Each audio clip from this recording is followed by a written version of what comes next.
Rocket. Wie komme ich da jetzt am besten rein? Hallo Werkzeugfans, willkommen bei GoTools.tv. Mein Name ist Sebastian und wir hatten vor kurzem ja mit dem Makita hier richtig Spaß, denn wir haben ihn abgefackelt. Und ihr habt gesagt, testet das doch mal mit anderen Herstellern und bei anderen wird das ja nicht passieren. Deswegen haben wir heute mal diverse andere Hersteller und werden mal schauen, wer fackelt ab und wer nicht. Und natürlich gibt es immer etwas zu gewinnen, und zwar einen 250 € Einkaufsgutschein. Alles, was du dazu machen musst, ist mal deine Meinung zum Thema unten in die Kommentare. Und welchen würdest du gerne mal abfackeln?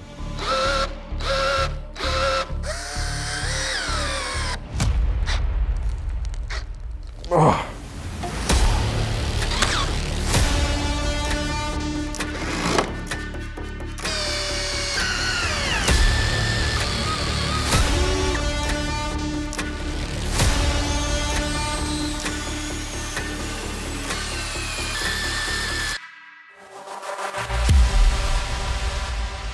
Wir haben vor kurzem ein Video gedreht über genau diesen Makita Akkuschrauber und wir hatten richtig Spaß, denn wir haben ihn kaputt gemacht. Komm, gebt doch mal zu, das macht auch richtig Spaß.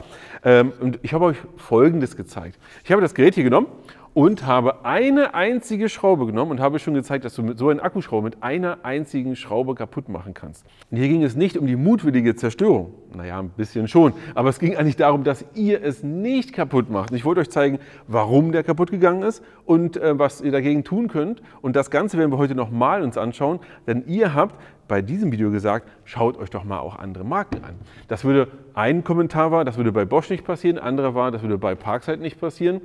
Und ich habe gedacht, naja, dann machen wir doch Folgendes. Wir nehmen mal die Geräte, die wir hier gerade so da haben und testen die einfach mal aus. Und deswegen haben wir hier von Bosch ein Gerät mit dabei. Ein relativ altes Gerät. Und wichtig ist Folgendes, wir haben hier Geräte, alle, die sind nicht brushless. Das heißt, es sind ganz normale Brushed-Motoren, herkömmliche, ich würde jetzt mal sagen, ältere Motoren, obwohl die heutzutage immer noch so verkauft werden. Aber von Bosch gibt es nur noch dieses eine einzige Gerät, was keinen Brushless-Motor hat, und zwar ist das der 21er. Da haben wir den Makita, den wir letztes Mal schon abgeraucht haben, hatten wir noch einen Makita, der hat auch keinen Brushless-Motor, haben wir hier einen Scheppach, einen Parkside und Einhelm. Alles als nicht Brushless-Motoren dabei, weil in der Regel kannst du davon ausgehen, dass das, was wir hier heute vielleicht sehen werden, bei Brushless-Motoren nicht passieren würde. Wir werden gleich die Geräte testen und ich weiß jetzt noch nicht, welches dieser Geräte kaputt gehen wird oder nicht. Und deswegen ist nochmal ganz wichtig, ich mache das Ganze nicht, um zu zeigen, dass irgendeine Marke gut oder schlecht ist. Weil jeder dieser Hersteller hier hat auch Brushless-Geräte, mit denen das nicht passieren würde, hat viele andere Geräte. Und es gibt bestimmt auch noch viel mehr Hersteller, wo wir es auch noch ausprobieren könnten. Aber wir haben erstmal nur diese hier da. Also das ist nochmal ganz wichtig, das geht darum genau nicht. Jetzt aber die Frage, warum passiert das denn eigentlich? Ja, nehmen wir mal irgendein Gerät. Wenn wir das jetzt haben, haben wir eigentlich jetzt zwei wesentliche Faktoren hier drin. Wir haben einmal den Motor und wir haben unten den Akku. Und wenn ich das Gerät jetzt nehme und ich belaste es, indem ich jetzt eine große Schraube reindrehe, dann ist es so, dass irgendwann natürlich dieser Motor hier in eine gewisse Lastsituation kommt und dann er immer mehr Energie zieht. Und wenn das passiert, ist Folgendes, dann wird der Motor zwangsläufig wärmer, weil er eine höhere Belastung ausgesetzt ist. Und dann kommen auch zwei Faktoren zusammen. Der Motor dreht nicht mehr so schnell und zieht sogar noch mehr Leistung. Denn wenn er sich dreht, dann kühlt er sich ja. Ja? Ich hoffe, ihr wisst, dass wenn die Elektromotoren sich so drehen, hier ist überall, sind auch Kühlschlitze mit drin und so weiter. Deswegen haltet auch die Kühlschlitze nicht zu. Das ist nicht gut für so eine Motoren. Lasst sie schön offen. Ergo, wir haben eine Schraube, die wird immer schwerer, dreht sich immer langsamer, immer weniger Kühlung und immer mehr Energie. Und dann kommt es hier zur Überhitzung und dann geht das Ganze einfach kaputt, indem hier die Wicklungen schmelzen bzw. das Ganze wirklich dann überlastet und überhitzt und einfach kaputt geht. So, und was kannst du tun? Einfach aufhören. Ja, das Ganze nicht mehr machen. Wenn du also ergo drehst und gehst in so einen Überlast, dann merkst du das. Manchmal britzelt das hier drin, dann sofort aufhören. Wenn du aber merkst, du kommst in so eine extreme Lastsituation bei einem Brushed-Gerät, also einem Gerät, was einen normalen Bürstenmotor hat, dann aufhören. Das macht keinen Sinn, weil damit machst du die Geräte wirklich langfristig kaputt. Gute Geräte aber haben hier einen Sensor drin und haben oder allgemein eine Sensorik drin, die das verhindert. Die zum Beispiel auch Hitze merkt und dann das Gerät in die Abschaltung bringt. Einfach abschalten und sagt, nein, ich drehe nicht weiter und du kriegst das dann nicht kaputt. Und genau das wollen wir jetzt ausprobieren. Nämlich, welche der Geräte sind so gebaut, dass sie eben nicht kaputt gehen und dass sie das Gerät schützen. Wir fangen mit dem Einhell an. Hier wird es gar nicht so einfach, denn hier fehlt eine Taste. Der hat nur einen Gang und 35 Newtonmeter, aber mal gucken.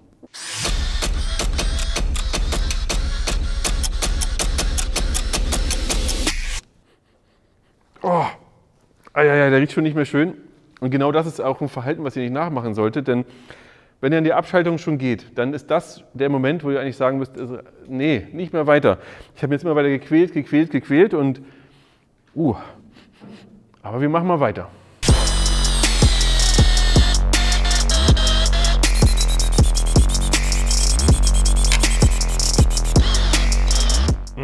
Das ist nicht schön. Oh.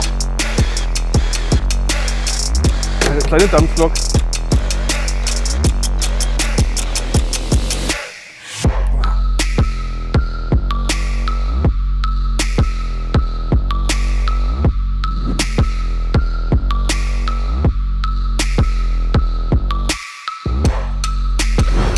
Oh, ja, also das ist schon, das hört sich nicht mehr gut an. Riecht komisch. Nur eine kleine Dampflok.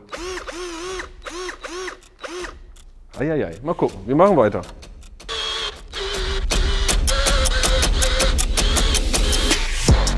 Oh.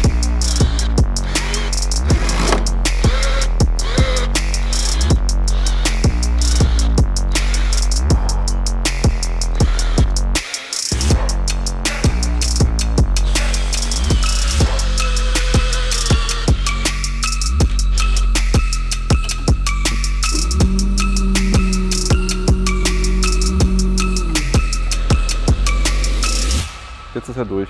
Das war's. Ja, Freunde, so einfach kann es gehen. Jetzt ist er hin. Hier ist mal ein Hitzebild. Ihr seht hier hinten 150, 160, 170 Grad teilweise. Der glüht jetzt wirklich aus. Ich habe jetzt hier 3, 4, 5 Schrauben gebraucht. Aber der ist jetzt auf jeden Fall hin, weil ihr seht jetzt hier dreht sich jetzt auch nichts mehr. Der Akku ist voll genug hier und der ist jetzt fest. Und ich habe es vorhin ein bisschen falsch gesagt, die Wände glühen nicht durch, sondern der Schutzlack ist einfach weg. Ja, jetzt ist alles zusammengeschmolzen. Man hat es auch kurz gesehen von mir aus, dass da ein bisschen Flammen und Glühen drin war und das war's. Und wenn ihr das genauso jetzt machen würdet ihr den Akkuschrauber natürlich dann auch bei euch hinrichten. Aber gut, testen wir den nächsten. Irgendwie macht schon Spaß.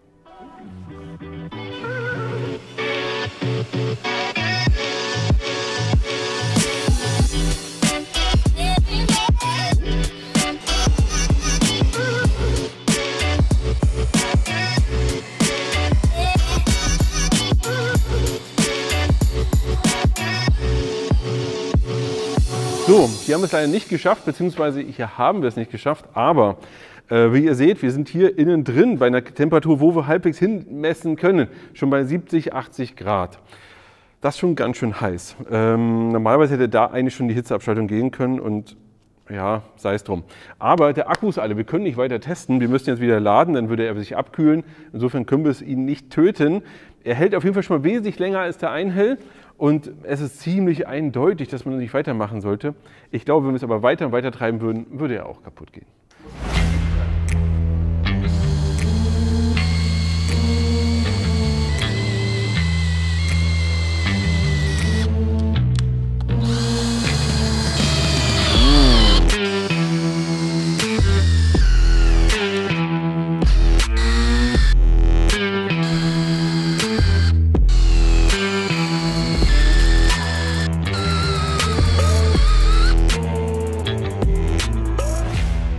Von der Dauer war es so, wir haben jetzt einige Schrauben auch reingedreht, etwa so viel wie bei Einhell. Wir sehen jetzt hier, 2 Balken sind noch drauf. Ende. Also was wir hier sagen müssen, hier ist kein Rauch rausgekommen, aber kaputt ist er trotzdem. Der ist jetzt wirklich hier zusammengeschmolzen, hier dreht sich nichts mehr.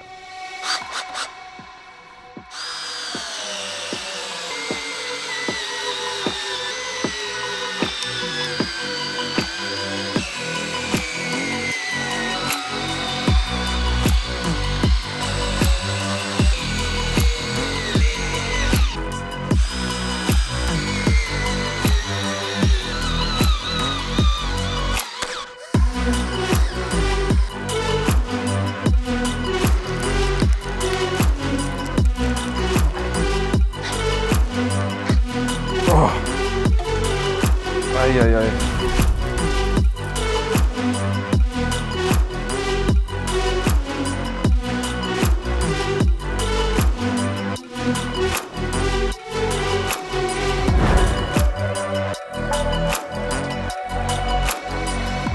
sehen wir auch Temperaturen 160, 170 Grad im Inneren. Der glüht komplett aus. Ihr habt gerade gesehen, Rauch ohne Ende.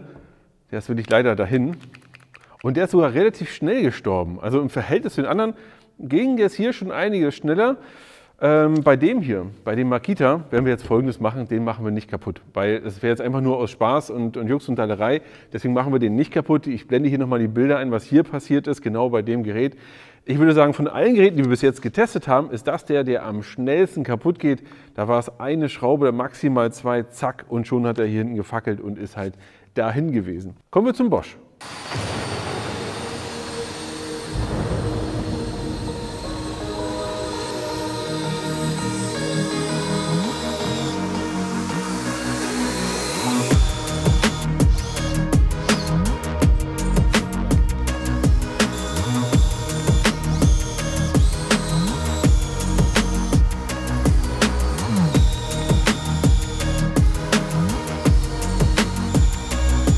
Wir sehen jetzt hier, wir sind nur bei einer Kerntemperatur von rund 70, 75 Grad.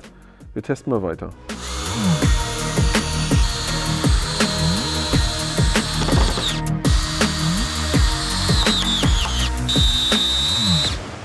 Ihr seht jetzt hier, das sind all die Schrauben, die ich jetzt hier reingeschraubt habe oder die wir reingeschraubt haben mit dem Akkuschrauber. Und du siehst aber auch, oder du hast gesehen, wir haben hier keine Flammen oder keinen Rauch gesehen. Ja, dann scheinbar ist es bei Bosch wirklich so, dass sie hier das verhindern. Und wir haben einige Male auch folgenden Effekt gehabt. Wir haben ja geschraubt und dann sind wir in die Abschaltung gegangen und dann wollte er auch gar nicht weitermachen. Auch wenn wir weggenommen haben, hier losgeschraubt, hat er nichts mehr gemacht, weil er scheinbar hier wirklich so viel Hitze hat, dass er gesagt hat, nein. Es kam aber nicht einmal hier Rauch raus und wir haben mehrmals geschaut, wie warm wird er denn, haben hier auch entsprechend hier das rausgeschraubt, mal geguckt, wirklich relativ tief hier an den Motor reingucken konnten, reinschauen können und wir hatten nicht mehr als 75 Grad. Und wir haben es probiert, ihr habt es an den Schrauben noch gesehen, keine Chance, der wollte nicht kaputt gehen. Ihr habt also gesehen, es gibt auch Geräte, die das durchaus verhindern, aber was ich euch eigentlich zeigen wollte, ach so, der Parkset ist ja auch nicht kaputt gegangen, ja, der hat es auch ausgehalten. Das heißt, wir haben 2 haben es geschafft, 4 haben es nicht geschafft. Und nochmal ein Hinweis, macht das nicht zu Hause nach, ich habe das für euch gemacht, damit ihr seht, wie leicht das Ganze funktioniert. Wenn ihr ein Gerät habt, wenn ihr eins von den Geräten habt, beziehungsweise ein Gerät habt mit keinem bürstenlosen Motor und ihr merkt, ihr geht langsam in die Abschaltung, hört damit auf. Ich habe es vorhin übrigens falsch gesagt, es geht ja nicht die Wicklung kaputt, sondern wirklich die Isolierung der Wicklung des Motors gehen kaputt, verdampfen, glühen weg und dann ist der Motor fest und dann ist das halt. Ja. Wir haben hier, ihr seht, hier ist noch genügend Akku drauf. Hier bewegt sich aber nichts mehr, weil er es einfach nicht mehr kann, ja? Weil es hier jetzt fest ist. Für euch zu Hause, hört auf, wenn ihr merkt, er quält sich, in dem Moment, wenn es auch nur im geringsten merkwürdig riecht eigentlich, beziehungsweise mindestens, wenn Rauch rauskommt, und wenn es so ein bisschen ist, aufhören, wirklich aufhören, das Gerät in Ruhe lassen und dann wisst ihr aber auch, vielleicht solltet ihr dann für so ein Gerät eine kleinere Schraube nehmen. Ich hoffe, es hat euch Spaß gemacht. Ich hoffe, ihr macht diesen Fehler nicht. Schreibt mal unten in die Kommentare, welcher Akkuschrauber euch schon mal abgeraucht ist oder welches andere Gerät wegen Überhitzung. Würde mich sehr interessieren. So, ich muss jetzt hier noch ein bisschen auslüften und für euch ran ans Werkzeug und bis zum nächsten Mal.